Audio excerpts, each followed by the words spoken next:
All right. Welcome everybody to the 2024 FAA Data Challenge Information Session. We're going to give it just a couple of minutes while everyone joins today before we get started. And in that time, please feel free to use the chat. Tell us where you're joining us from. If you're representing a university, give it a shout out. I'd love to hear where you all are at. And we'll be starting in just a couple minutes.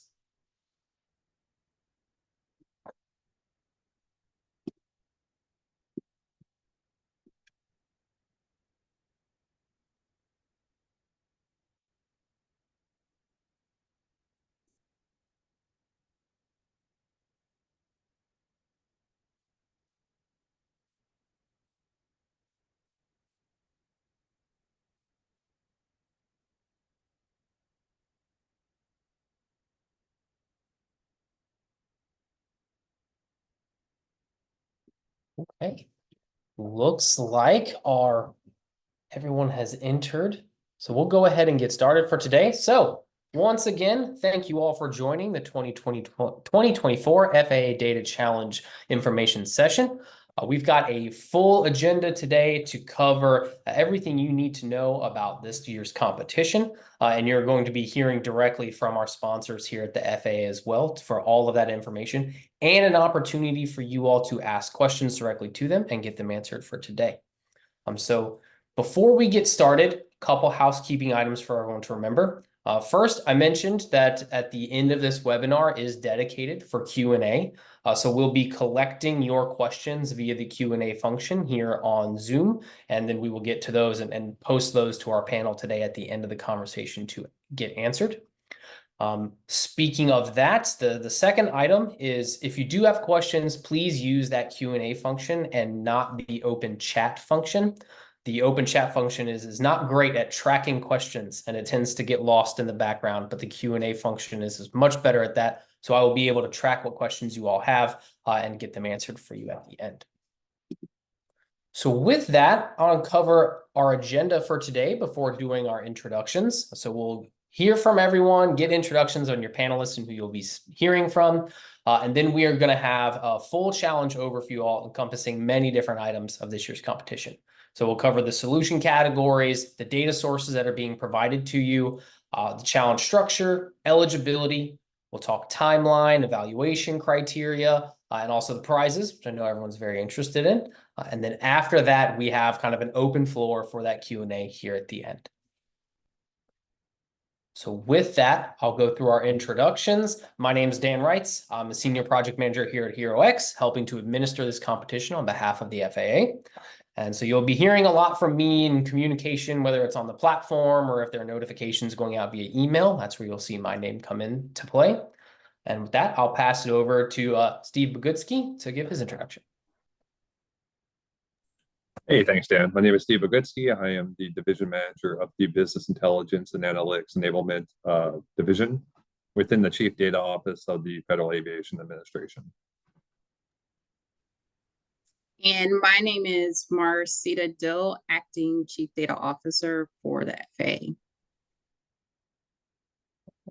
Thank you. And Marseta, over to you to kick us off with our overview today. So I'm excited to get to a point where I can say that this is our second annual data challenge.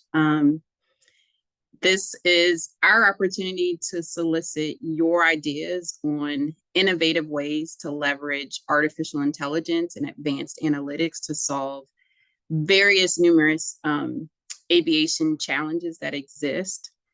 Not only do we want to hear your ideas, but it's also an opportunity for you to think more broadly about aviation. So we're hoping that you work together with not only folks from within your department, for those of you all who are studying kind of technical areas, but you also use this as an opportunity to involve other students from across your university that can provide diverse perspectives. So this is a data challenge that requires no prior knowledge and no prior experience. So use this as an opportunity to be creative in your approach And I hope to see an abstract coming from you all sometime in the future.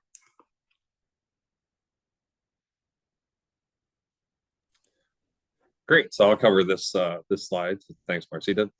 So speaking of the creativity, we do have a couple categories that we would like you to focus on in crafting your solutions and what you will do to execute those solutions. But that being said, with that creativity, of course, if you have a solution that goes beyond these specific categories, it's still something that we would review and entertain. But these are the specific categories that we're interested in you focusing on.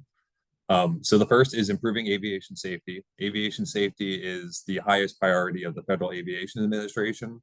So anything that you can do to apply machine learning, apply advanced analytics, artificial intelligence, and teach us from your experience, from your education, from what you're learning about how these new and novel technologies can help us improve those objectives around aviation safety. And when we're talking about aviation safety, you can think it's very broad. It's product oversight. It's thinking about the aircraft that are operating in the National Airspace System. So we're trying to figure out how we can be creative in improving those safety outcomes. And we're looking for that creativity from you. The next category is improving operational efficiency of the NAS. The NAS is the National Airspace System. So that's all the aircraft that are in the sky across the United States of America. You can use these are just suggestions. You could please expand on these and think of something much more creative, but you could potentially use machine learning to think of some kind of algorithm that could space aircraft within the National Airspace System. Just anything about how we can get more aircraft in the skies, because there are always an increasing number of passengers who want to use the NAS, how we can get those aircraft in the skies, how we can get them using the runways in the most efficient ways without, putting extra burden on the safety administration, the safety oversight of the system. So that's another category that you could focus on if you so choose. Another one is contributing to sustainable aviation. Of course, something that's within the common, I think we all understand, like the climate change implications of different things going on. Anything that you can think about how to use data, how to use maybe analytics to better understand how we're using resources in this industry could help us learn how to use them more efficiently. So that's kind of what we're looking around the sustainable aviation. But of course, please be creative and thinking of your solutions. And then going down to assisting with a rapidly evolving new and novel uses of the NAS. So what we're talking about here is that technology, as we all know, is rapidly evolving, and probably in no place is it doing that more so than in the National Airspace System. We have applicants coming to the FAA who are introducing all kinds of new and novel technologies, from what we call urban air mobility, which are basically the equivalent of taxis in the sky, to these new vertical lift aircraft, to people, we have UASs, which are unmanned aerial, I can't think of the last system, sorry. So basically drones.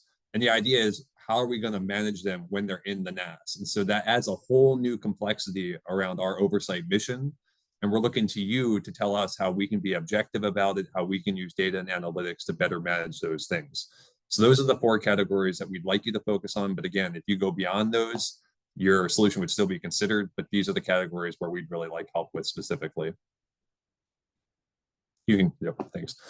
So here's some data resources. All of these resources are links that you can click on, and you can get to the actual data resources that we're referencing. I'm not going to read through each of them. The big takeaway here that I'd like to convey to all of you is that we're providing the data resources because the point of this challenge is that we want you to execute what it is that you're proposing.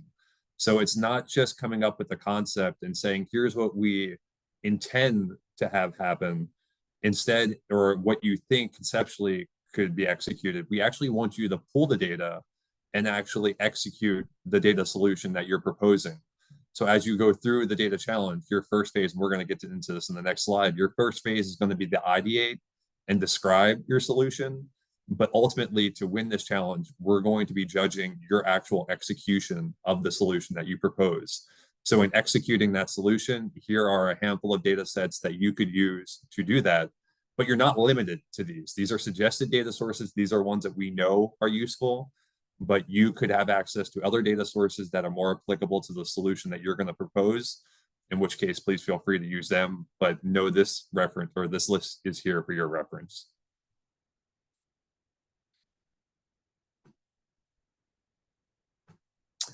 And then the challenge structure. This is what I was just talking about. So the challenge this year is structured into 2 phases.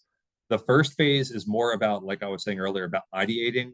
This is where we want to know about what is the challenge that you seek to solve first, because that's the interesting thing about this challenge. This is what I find so kind of exciting about this challenge, is that though we give you categories, it's not like we're saying, here is our problem, please tell us how to fix it. We're actually asking you to describe a problem that you intend to solve, and then also the means by which you will solve it.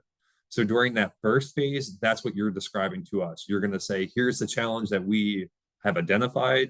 Here's the means that we intend to solve it. Here's the data that we will use to do that. Here's why we think we could be successful in doing that. Here's, the resources we have available to us. All of that. We want to know what the challenge is and how you plan to overcome it. Based on that, so you'll go through that first phase and we'll review your proposals. We'll have an advisory committee of folks from throughout the FAA who will review your proposals. And then based on who does best there, you will then be selected to proceed to phase 2. And during phase 2, that's where we expect you to actually execute the solution that you propose. And you're going to be collecting the results. And then ultimately, you're going to pull all that together if you are a finalist. We have a finalist event that will be held in Washington, D.C., in which you will participate in person, and you'll present the outcomes of the solution that you executed or that you implemented to the advisory committee, in which we will review it, and then we will select winners based on the presentation of your outcomes. So that's basically how the challenge is structured this year. And I think with that, I'm passing it on to Marseta. Yeah. So in order to participate in the challenge, please pay close attention to the eligibility guidelines. So you can participate either as an individual or part of the team. And we're asking each team to solicit a faculty advisor for this effort. And this is just to make sure that we have agreement from not only you as a participant, but also from your university that you have their support. Each team member must meet the eligibility requirements. So this includes students from the college or university from the United States, and just other kind of guidelines that you see here. Next slide. Steve kind of walked through the timeline already, so I won't go through it in full detail, but please pay close attention to each of the dates. We adhere to them throughout the challenge process. And as Steve mentioned, the highlight of this event is the finale, where we bring you here into the DMV area or DC metropolitan area to have an opportunity to present your project's results in front of a steering committee. Last year, the event was amazing. Not only did the students present, but they also had an opportunity to tour some of the labs and meet with researchers who are supporting the FAA. And it was also an opportunity for students to meet with FAA subject matter experts to not only talk about their projects, but there was also an opportunity to network as well. So we try to roll out the red carpet to the 10 finalist team. So please put your best foot forward as you work this summer to formalize your abstract, because the end results could be a game changer if you make it to the final round.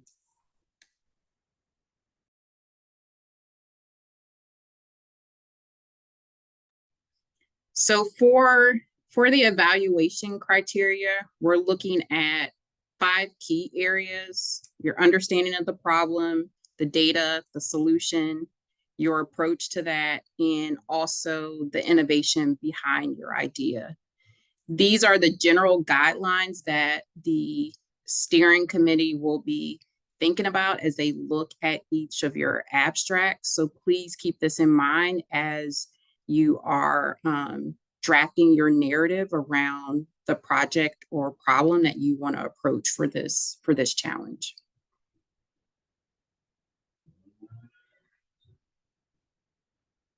And then finally, I'll kind of end on a high note, which is around the prizes and travel reimbursement.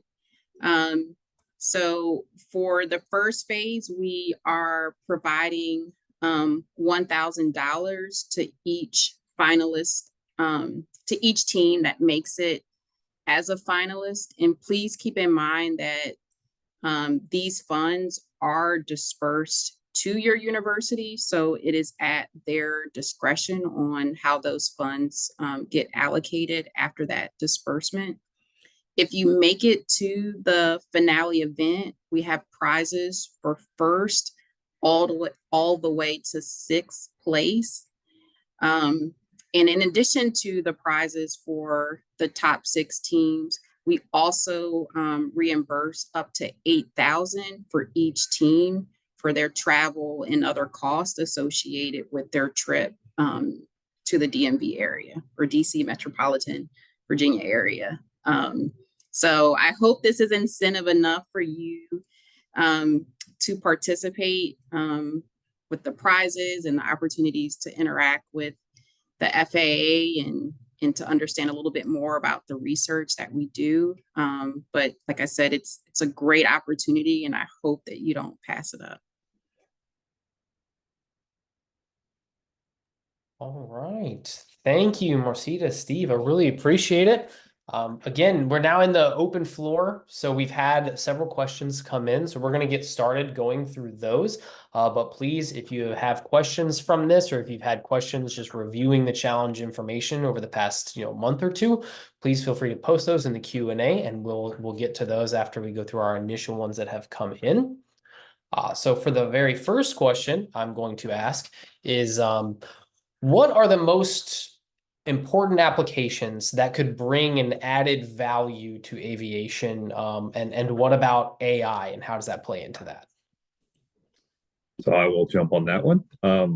I would say, so without being facetious, I would say that that's what we're asking. That's literally the challenge. We would like you to kind of show us what you think are the creative, because what we're depending on, let me tell you this, we have plenty of research, we are looking into this, we are on top of it, but there are creative solutions that come out of academia where you all are practicing with the most cutting edge technologies, where this is the opportunity for you to be educational to us. That's why we do this challenge, is because we want to learn from you.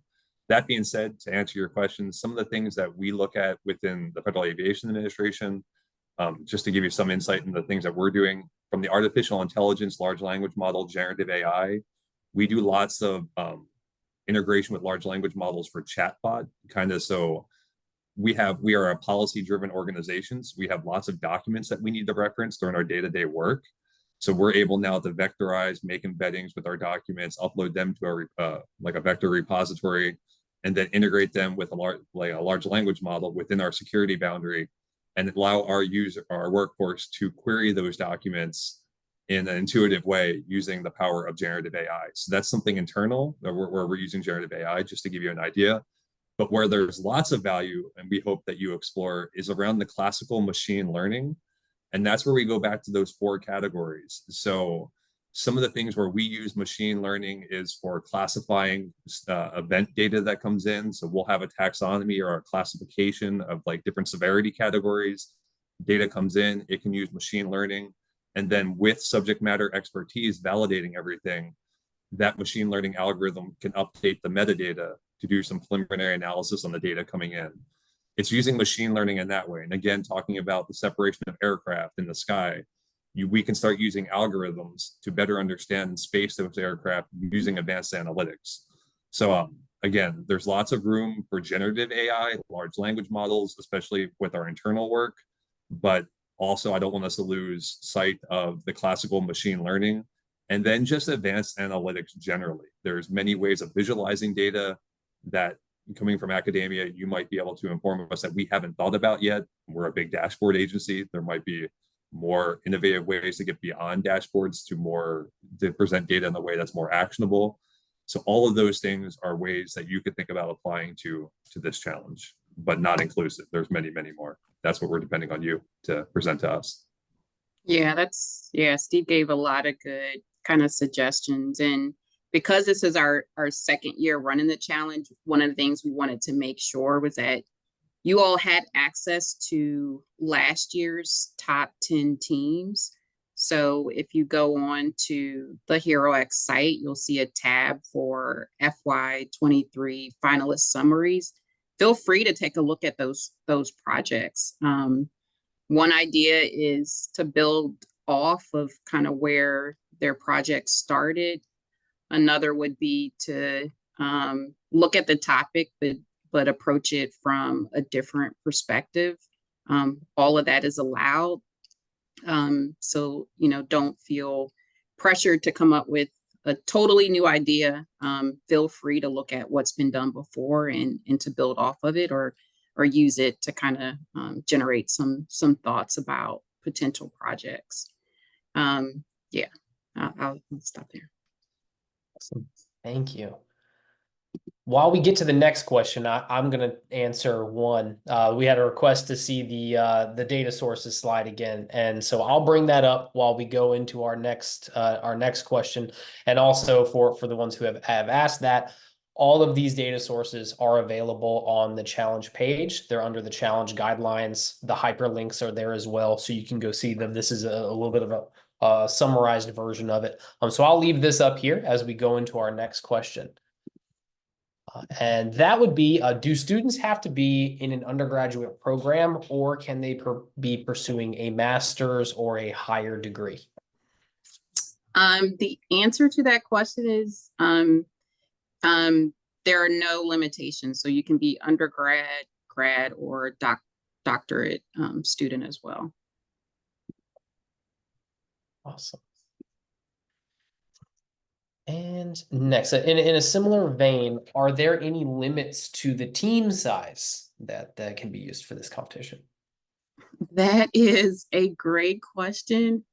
I don't think we limited that this year. What I will say is that the disbursements don't change based on your team size. So, for example, if you decide that you want to have a team of 20, your allocation for the travel and your trip here to DC will remain will remain $8K.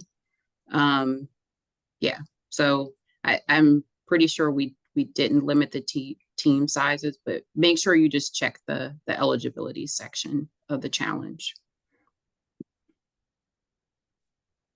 Absolutely. And with that, I'm actually going to show a quick thing, because I think it's important for people to see based on teams as well and team size. And we'll get right back to the slides, which I know what is everyone really wants to see.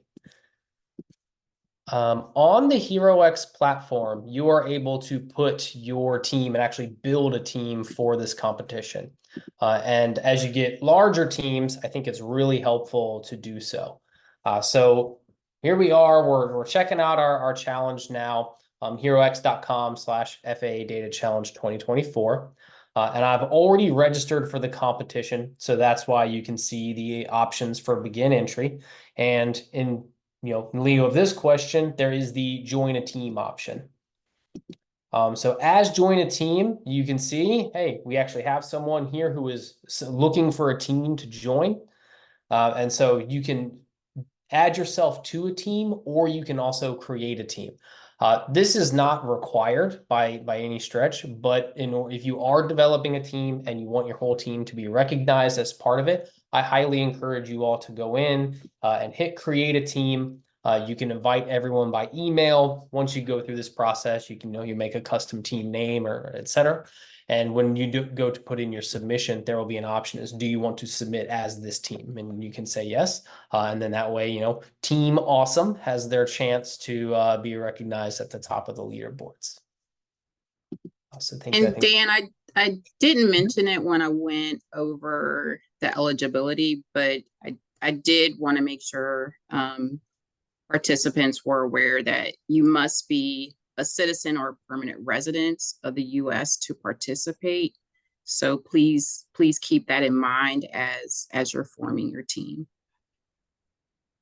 Great point. Thank you. Jumping into something that's back to a more technical question, do you all have any recommendations for applying AI in information collection or user inquiries?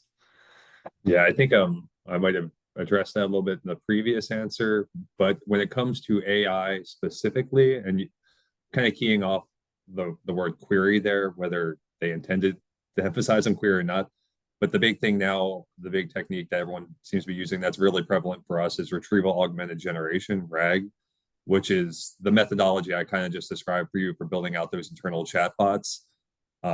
So again, if you're talking about querying data, that's one thing. There's that methodology, but also we're finding that there are many new products and tool sets being made available that allow you to use natural language that gets kind of synthesized into SQL or into programming language to query data. So we're finding more tool sets available to us that allow us to do data engineering, data, like our exploratory data analysis, EDA, via natural language. So, and that's using large language models in the back end to interpret your semantic words, your natural language into coding products that then transform the data for our visualizations and our analysis. So that's another applicability of artificial intelligence for data querying specifically.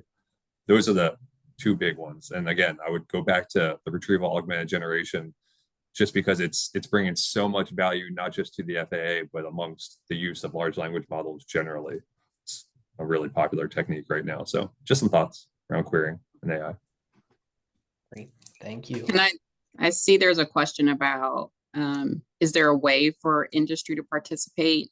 I'm glad you asked. I hope the anonymous attendee is from industry, but so one of the things that we've been doing is trying to get the word out to companies that work in the space of aviation. There are a lot of students who are starting their summer internships.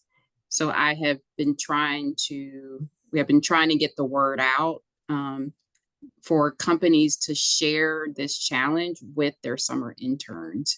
I mentioned earlier on about interdisciplinary teams, and this is a great example where you could partner students who have different backgrounds to create a project where potentially they have a mentor that's part of your company, or who could give them some guidance on their ideas or different suggestions. So I encourage you to share this with your interns, and also to work with them in the event that this might be their first summer kind of working with a company or a group that works in the aviation space.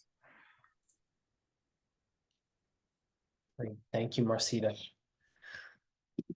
Since we have our data resources slide up, another one of the questions was about, are participants allowed to use data resources that are not mentioned on this list? Yeah, this is a list of recommended data sources that we know have applicability, but it's not exhaustive. I would say, yes, you are. Again, you're going to have to, in making your presentation to the advisory committee, you might then take the onus of validating the data, showing that the data was the applicable data to use for the challenge that you identified. But so long as you can do that, you can do the validation, then yes, you're able to use data outside of this. This is just a list of resources that we provided to get you to be a first step, but there are others. Thank you. And our last question so far is around prizes. So how can prize funds be used? Are there any stipulations with it, etc.? So HeroX will disperse those funds to their university on our behalf. So we do not put any stipulations on the university on how those funds can be used. All right, thank you. If anyone has any last minute questions, please make sure you get them in the Q&A now. And if not, you can post all of your future questions on the challenge forum. I'm monitoring that. Steve and Marseta are also on it as well. So anything that gets posted there, we'll be sure to get you a quick turn answer that we can comment and publish for everybody. Additionally, as we see trends via the questions that are in this today or on that forum, we'll be updating the FAQ tab as well on the challenge page. So frequently asked questions, if you're new to the challenge, just joining and just seeing this, please take a look at the FAQs and see if there's anything that helps clear some stuff up before you get started. With that, I'm not seeing any additional questions. So I think we can wrap up for today. Steve and Marseta, I want to thank you all so much for taking your time and giving us this great overview and answering these questions. Thank you to all of our attendees for coming today and asking such great questions. We really appreciate it. We hope to see you on the challenge, and we look forward to your proposals later this year. All right. Thank you so much, everyone. Have a great rest of your day.